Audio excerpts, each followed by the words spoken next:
warahmatullahi wabarakatuh. Perkenalkan, nama saya Dina Alfiana Rahmawati, NPM 2014151058 dari Kehutanan B. Di sini saya akan membahas materi tentang neraca air di perkebunan kelapa sawit di PPKS Subunit Kalianta, Kabun, Riau. Pokok bahasan yang akan kita bahas, yang pertama ada pendahuluan, yang kedua metode penelitian, yang ketiga hasil dan pembahasan, dan yang terakhir kesimpulan. Bab 1. Pendahuluan.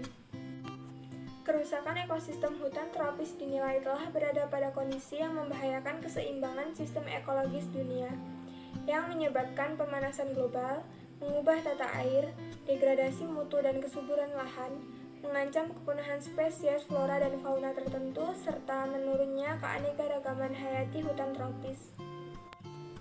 Tujuan penelitian. Penelitian ini bertujuan untuk menganalisis dampak pembukaan perkebunan kelapa sawit ditinjau dari neraca air tanaman kelapa sawit. Bab 2. Metode penelitian. Lokasi penelitian ini berada di perkebunan kelapa sawit PPKS Subunit Kalianta Riau yang berada di Kecamatan Kabun, Kabupaten Rokan Hulu, Provinsi Riau. Metode yang digunakan dalam penelitian ini adalah metode analisis regresi. Bahan penelitian yang digunakan dalam penelitian ini yaitu yang pertama ada variabel dependen, yaitu kedalaman muka air tanah, dan yang kedua ada variabel independen, yaitu curah hujan, intersepsi, aliran permukaan, dan evapotranspirasi. Bab 3. Hasil dan pembahasan. 1. Curah hujan. Curah hujan pada tahun 2011 yaitu sebesar 2.857 mm per tahun, dan curah hujan di tahun 2009 yaitu sebesar 2.729 mm per tahun. Curah hujan di wilayah ini mencakupi kebutuhan pertumbuhan dan produktivitas tanaman kelapa sawit. 2. Lolosan tajuk. Nilai lolosan tajuk pada tegakan kelapa sawit ini cukup tinggi bila dibandingkan dengan tanaman hutan, di mana Piono pada 2002 pada penelitiannya di hutan Gunung Walat tahun 1999 sampai 2011 menemukan bahwa lolosan tajuk pada tegakan pinus adalah 1,53 sampai 45,83 mm, pada tegakan damar sekitar 1,08 sampai 48 mm per bulan. 3. Aliran batang. Nilai aliran batang pada tegakan kelapa sawit selama 3 tahun pengamatan yang dilakukan PPKS yaitu pada bulan Januari 2011 sebesar 19,31 mm per bulan, sedangkan pada bulan Juni 2009 sebesar 0,01 mm per bulan. 4. Intersepsi. Dari pengumpulan data selama 3 tahun dari PPKS, dapat dilihat nilai intersepsi hujan tertinggi selama pengamatan terjadi pada bulan Desember 2009, yaitu sebesar 174,92 mm, sedangkan nilai intersepsi terendah terjadi di bulan Juli 2011 sebesar 3,75 mm. Rata-rata intersepsi yang diperoleh PPKS selama melakukan pengamatan adalah 46,21 mm dengan perhitungan persentase sebesar 21,23% terhadap curah hujan. Adapun kondisi parameter pengamatan selama 3 tahun oleh PPKS disajikan pada gambar berikut. Gambar 1 ini menunjukkan intersepsi pada tegakan kelapa sawit di lokasi PPKS Subunit Kalianta, Kabun, Riau pada tahun 2009 sampai 2011. 5. Aliran permukaan. Aliran permukaan di lokasi penelitian PPKS berkisar antara 4,64 sampai 172,46 mm per bulan, dengan nilai tertinggi ditunjukkan pada bulan Desember 2009 dengan total curah hujan pada bulan tersebut sebesar 548,20 mm.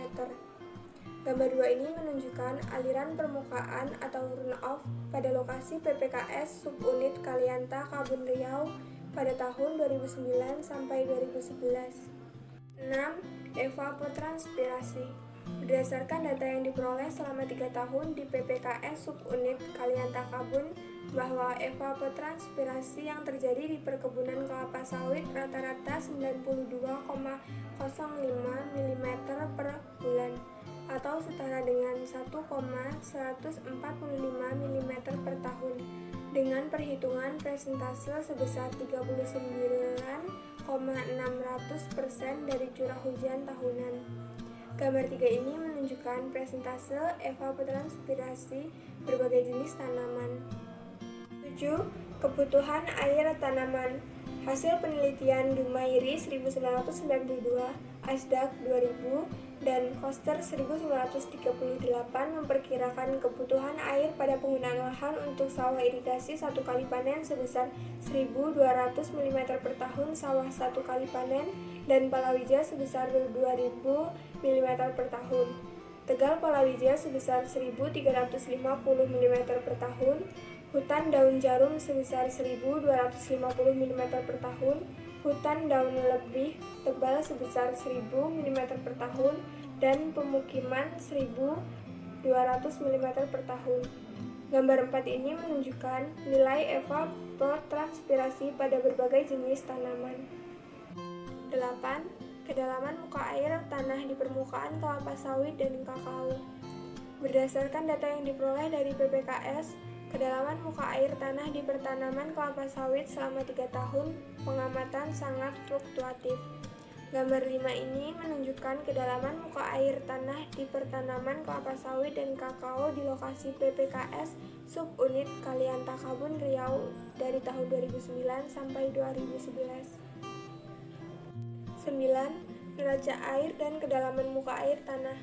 Pada area tanaman kelapa sawit dewasa, kedalaman muka air tanah berhubungan dengan jumlah curah hujan efektif dan jumlah air infiltrasi. Gambar 6 ini menunjukkan fluktuasi perubahan kedalaman air tanah dan cadang air tanah di lokasi PPKS Subunit Kaliantakabun Riau dari tahun 2009 sampai 2011. 10.